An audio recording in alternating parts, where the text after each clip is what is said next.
SC ST విద్యుత్ ఉద్యోగుల సమస్యలను యాజమాన్యం పట్టించుకోవడం లేదని ఆరోపిస్తూ మింట్ కాంపౌండ్లోని టీజీఎస్పీ డీసీఎల్ కార్పొరేట్ కార్యాలయం ఎదుట తెలంగాణ స్టేట్ ఎలక్ట్రిసిటీ ఎస్సీ మరియు ఎస్టీ ఎంప్లాయీస్ వెల్ఫేర్ అసోసియేషన్ ఆధ్వర్యంలో లంచ్ అవర్ నిరసన కార్యక్రమం నిర్వహించారు. గతంలో జరిగిన పీఎన్సీ సమావేశాల్లో అంగీకరించిన అంశాలను ఇప్పటికీ అమలు చేయకపోవడంతో ఉద్యోగుల్లో తీవ్ర అసంతృప్తి నెలకొందని టీజీఎస్పీ డీసీఎల్ కంపెనీ అధ్యక్షుడు ఆనంద్ బాబు తెలిపారు.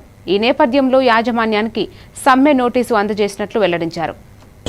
టీజీఎస్పీడీసీఎల్ కార్పొరేట్ ఆఫీసు ముందు ఎస్సీ ఎస్టీ ఉద్యోగ సంఘం తరపున టీజీఎస్పీడీసీఎల్ యూనిట్ తరపు నుంచి లంచ్ అవర్ డెమాన్స్ట్రేషన్ ఏర్పాటు చేయడానికి నిర్ణయం చేయడం అయింది.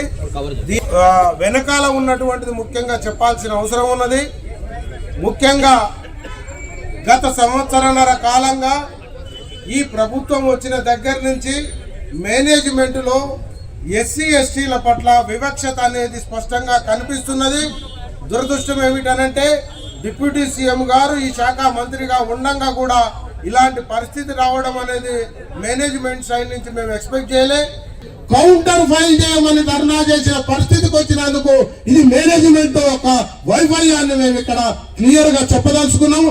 ఈ మేనేజ్మెంట్ అక్కడ కూర్చొని మాట్లాడినప్పుడు ఎస్ ఇవన్నీ జెన్యూన్ సమస్యలు, మీ జెన్యూన్ సమస్యలన్నిటిని మేము తీరుస్తామంటున్నారు కానీ ఒక్క ఆర్డర్ ఇంతవరకు బయటికి రాలేదు. ఒక్క సమస్యను సాల్వ్ చేయకుండా తాత్సారం చేస్తూ కాలయాపన చేస్తూ అవమానాలకు గురి చేస్తున్నారు.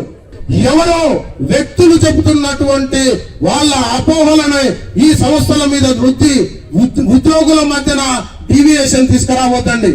రాష్ట్రం మొత్తం ఏంటంటే ఇక్కడ ఉన్నటువంటి ఒకరిద్దరు బీసీ నాయకులు ఓసీలతోటి కలిసి బయటనేమో బీసీలు ఎస్సీ ఎస్టీలతో అంటారు, ఈ సంస్థ వరకు బీసీలు ఓసీలతో జతగడతారు. ఇది ఎంత షేమైన పనో ఇక్కడున్న వాళ్ళందరూ ఆలోచన చేయాల్సింది.